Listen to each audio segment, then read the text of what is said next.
President Rodrigo Duterte's landslide victory in the 2016 national elections was deemed a resounding and dominating voice of the protest vote against the establishment.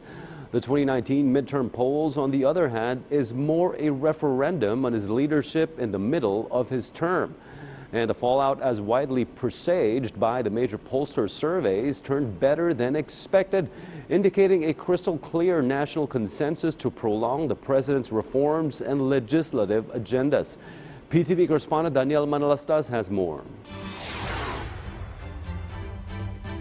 As administration candidates dominate the partial unofficial election results and the Ocho Derecho opposition team being shut out, Malacañang believes that this happened because of the Duterte magic, which means President Rodrigo Duterte played a significant role in the victory of the admin slate. The president himself had campaigned hard for the administration candidates in the sorties in various parts of the country. The president's efforts paid off based on the results of the elections. Presidential spokesperson Salvador Panelo says the result of the elections also clearly speak that the Filipino people wasn't swayed by the black propaganda against the president and his candidates.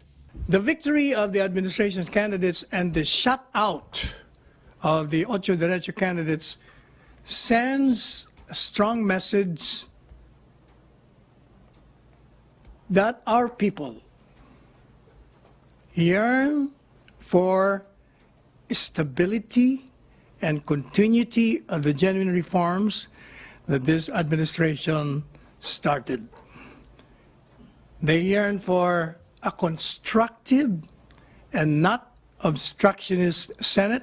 In case the admin slate goes to the Senate, it will dominate the opposition, which means that the legislative agenda of President Duterte will have a good chance to push through, just like the federalism. However, Malacañang maintains that all senatorial votes from the administration have freedom of choice whether or not they will support the president's policy or not.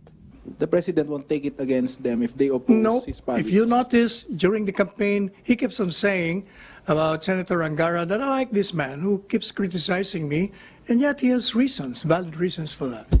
Some winning candidates from the administration expressed their gratitude to the results, just like former special assistant to the president Bongo.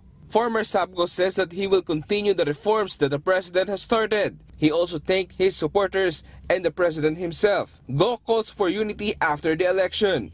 Meanwhile, Malacañang is open to the possible Senate or House inquiry into some technical and other minor problems that transpired during the elections. Malacañang understands the Commission on Elections as the election was automated and glitches has been expected. Oh, they should. Kasi that should teach them a lesson. There must be something wrong.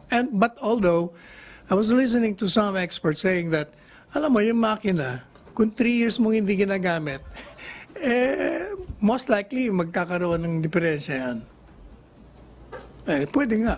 Parang kotse din yan. 3 taon mong hindi kami ng kotse, baka hindi na mag-start yun. On the issue of vote buying during the elections, Malacañang believes that there must be a long-term solution to this, and that is to stop the poverty. Well, we have to make our country progressive so that everybody will have comfortable lives. Kailangan mabigyan natin ng lahat ng trabaho ang Pilipino. But before that, we have to educate muna. Kasi pag kulang sa edukasyon tayo, talagang magkakaroon pa rin tayo ng problema. Daniel Manalastas for The Nation.